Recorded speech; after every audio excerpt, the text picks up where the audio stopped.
As I said at the beginning of the last segment, I am back from my break. So happy to be here. And we're getting ourselves sort of calibrated as we begin 2024. So we talked already about the most important aspect of this year politically, Trump hopefully being defeated in the election. Democracy is on the ballot. And I also want to check in on the state of extreme MAGA Republicans more broadly. There is once again trouble in paradise for House Republicans, with the Speaker of the House, Mike Johnson, experiencing disdain from the MAGA part of the party, even though he's supposed to be MAGA Mike Johnson, right? But now they're angry at him over his governance so far. Marjorie Taylor Greene gave an interview to The Hill, and in it, she called the speakership record of Mike Johnson, who up until this point she has supported strongly, she called it terrible, quote, terrible. Here we go again. Are we seeing the beginning of another Kevin McCarthy-like debacle? I don't know. We'll see how it all plays out. Here's this from The Hill. Marjorie Taylor Greene creates multiple headaches for new speaker. Representative Marjorie Taylor Greene is reviving her rabble-rousing ways, creating new headaches for Speaker Mike Johnson as he settles into his role, leading the House GOP conference's razor-thin majority. And it goes on to break down a few quotes from her interview. I mentioned the fact that she called his record, quote, terrible. She also went on to say, quote, he went from having a voting record to literally a month later going against his own voting record and being Speaker of the House. Literally all of a sudden talking about doing things that he had literally voted against only a month before that. And, you know, that was unacceptable to me, and it still is. Then the piece goes on to say, Greene maintains that despite her dramatic change during the McCarthy era, she is still the same antagonist deep down. I wasn't a team player. I wasn't even involved. I was a regular American, a very successful business owner, a mom who raised my kids, a QAnon crazy person, she didn't say that, and a Republican voter who felt let down by Republicans in Washington, D.C. So that's who I am, and I'm still that person, Greene said. I'm not the Republican team player. I never have been, she added.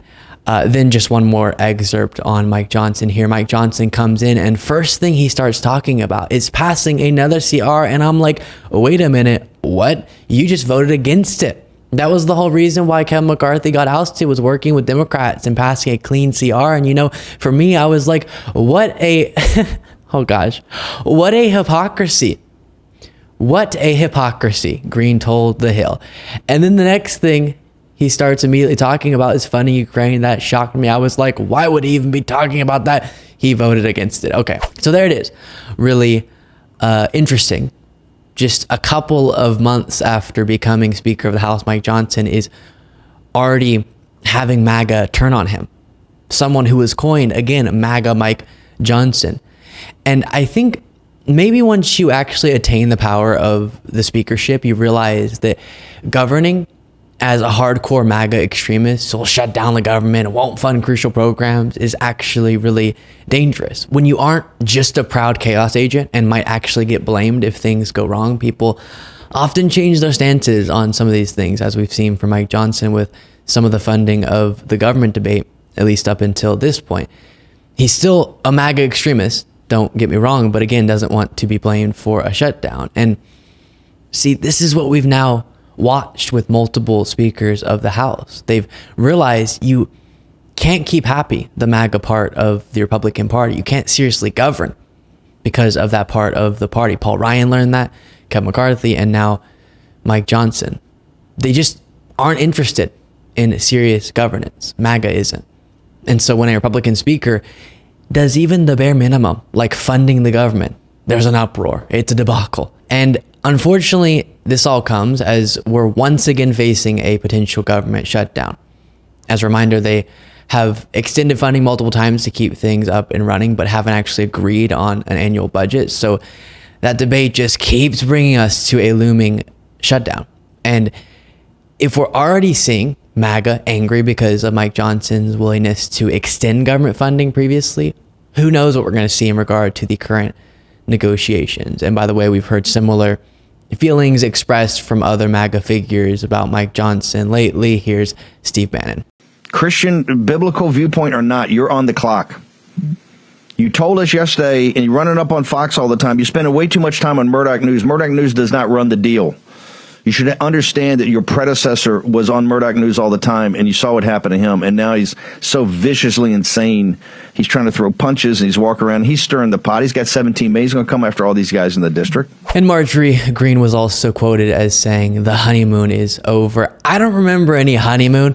I got to be honest, it's been a disaster in the House since Republicans came in a majority, but I know that's not the point they were making. And I'll note that all of this division within the GOP is good as long as MAGA is around. I'd like for them not to be there, but it's good for the infighting to take place as we enter an election, because ideally, the more they spend time fighting each other, the less they'll focus on fighting us. Now, while all that's going on, while House Republicans continue to struggle to fulfill even the most basic obligations of government, Biden and Democrats on the other side, the contrast, once again, continue to see the positive outcomes of their governance regarding policies that were implemented while Democrats had a majority in the House. And I know sometimes once we get off the subject of the MAGAs and the Marjorie Greene nonsense, people go, okay, I'm going to click off now. I got it. Stick around for this. It's really important. Take a look. Well, the first of the year marks a major change in the way people who depend on insulin will pay for it. Now, Sanofi becomes the third major U.S. manufacturer of insulin to offer a $35 per month price cap, at least on what people are paying out of pocket for their medications. Now, this may be kind of complicated for people to access. They may have to go to the drug makers' websites and download a coupon, but at least this now becomes available across the board from these three major manufacturers. Now, more than 8 million people in the United States depend on insulin to live, and according to the American Diabetes Association, a quarter of those people have at one point needed to ration their medicine in order to pay for it, and that can have really severe health consequences.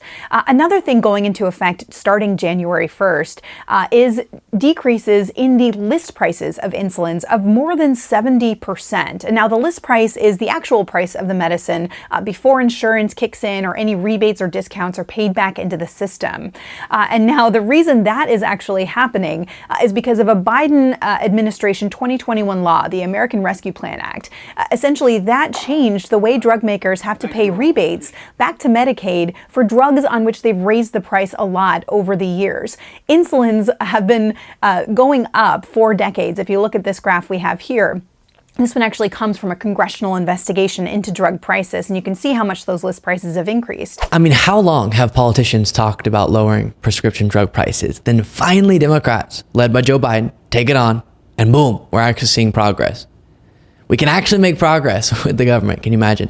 Here's more from CNN. In Congress, the White House, and new players in the market have increased pressure on insulin manufacturers to lower their prices. Eli Lilly and Sanofi announced that they would institute $35 caps shortly after President Joe Biden called on drug makers to do so in his State of the Union address last year.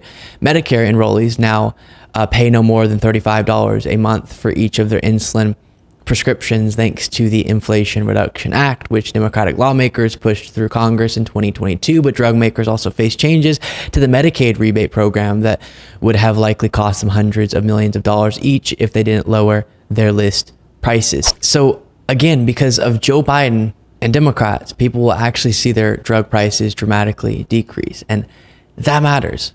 I'll keep saying it. Yes, we have something so importantly to vote against Donald Trump, but we also have something to vote for. And this is just one sliver of the broader list of accomplishments that we've gone through so many times.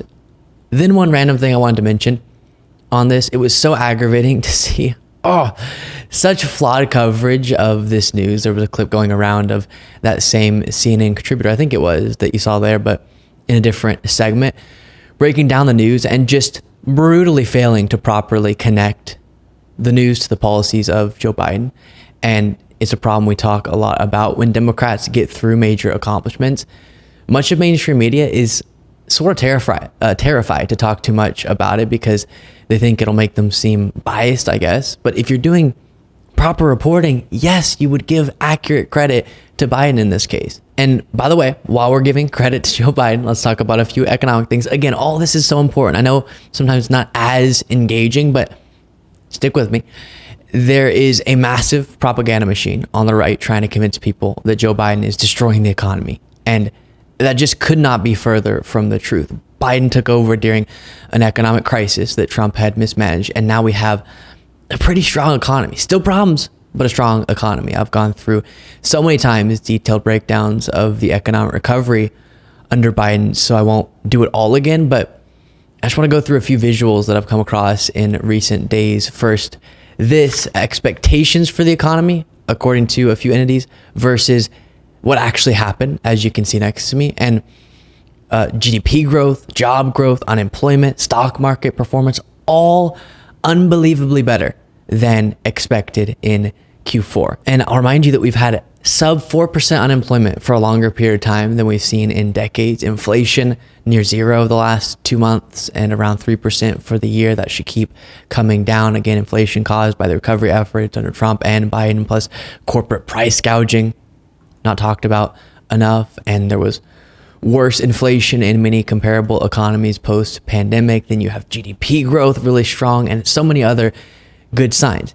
It doesn't mean there aren't massive problems. There are, but clearly Biden's stewardship of the economy could only be contributing positively to these numbers if you do a serious and honest assessment of them. And then people, of course, always want to say that Trump was great for the economy. Let's remind ourselves of the facts on that as well while we're on the subject, because they also tell a very different story. I've said before that Trump inherited a good economy and then oversaw the continuation of economic trends. That is made very clear by these examples. Again, a few graphics I'll show you. Unemployment. Obama comes in during the Great Recession that started under Bush. There was a bunch of things to recover, and then it continued on its downward trajectory under Trump. Then, of course, spikes during COVID, which Trump has handled. And then same thing with median household income. Podcast listeners, sorry you're missing all these visuals, but you can just imagine it's showing what I'm saying.